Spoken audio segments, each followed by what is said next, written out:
میرا دکھ اور بڑھ جاتا ہے جب لوگ کہتے ہیں کہ حکومت کو کچھ سمجھ میں نہیں آ رہا کہ وہ کہاں جا رہی ہے، معیشت منہ کے بل کیوں گر رہی ہے، اپوزیشن کیوں اتاولی ہو رہی ہے اور میڈیا آخر میسر آزادی پہ قناعت کی بجائے مزید آزادی کیوں چاہتا ہے۔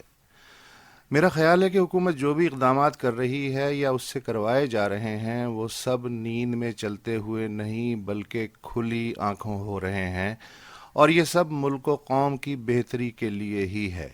بلکہ میں تو یہ کہوں گا کہ ماضی میں کچھ بھی ملک و قوم کی بہتری کے لیے نہیں ہوا، جو کچھ ہو رہا ہے آج ہی ہو رہا ہے۔ چنانچہ ہم سب کو موجودہ حکومت کی ٹانگیں کھینچنے کی بجائے اس کی ٹانگیں مضبوط کرنی چاہیے۔ اگر یہ حکومت نہ رہی اور کوئی اس سے بھی زیادہ خراب آ گئی تب اچھے رہو گے؟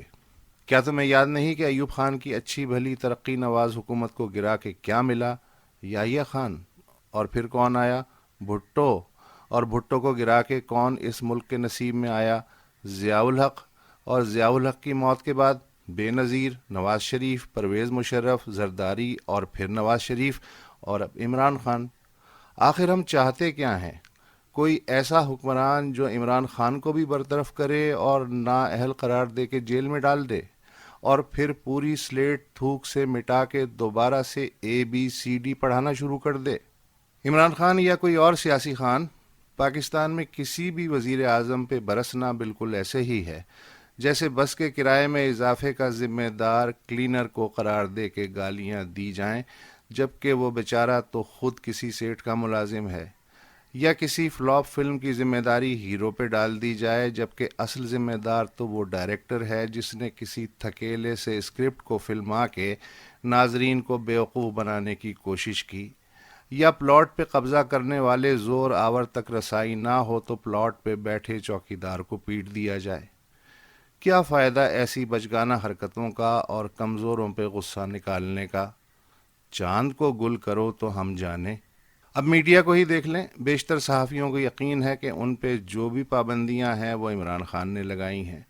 چینلز کی نشریات وہی معطل کروا رہے ہیں، واٹس ایپ پہ میڈیا کو روزمرہ ہدایات انہی کی طرف سے دی جاتی ہیں۔ چینل پہ کس کی پٹیاں چلیں گی، کس کا جلسہ کور ہوگا، کسے اشتہارات ملیں گے، کس کا انٹرویو نشر ہو کہ چلتا انٹرویو اتروا دیا جائے، یہ سب عمران خان بتوسط فردوس عاشق امان یا پیمرا کر رہے ہیں۔ آپ خود دل پہ ہاتھ رکھ کے بتائیں کہ اگر یہ سب عمران خان کروا رہا ہوتا تو کیا وہ واشنگٹن میں امریکی میڈیا اور اسٹیبلشمنٹ کی آنکھوں میں آنکھیں ڈال کے یہ کہہ رہا ہوتا کہ پاکستان میں میڈیا نہ صرف امریکہ اور برطانیہ سے زیادہ آزاد بلکہ آپے سے باہر ہے؟ جس حکومت کا زور زیادہ سے زیادہ عرفان صدیقی پہ چل سکتا ہو، اس پہ بلا وجہ مسلسل تنقید نیری زیادتی ہے۔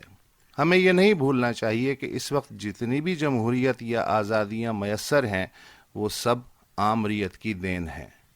رہی بات آئین کی تو ہم سب اس کا بھی بہت احترام کرتے ہیں، چومتے ہیں اور پھر اونچی جگہ رکھ دیتے ہیں تاکہ گھر میں برکت رہے، بالکل اس کھانستے ہوئے بابے کی طرح جس کی گھر میں عزت تو بہت ہے پر سنتا کوئی نہیں۔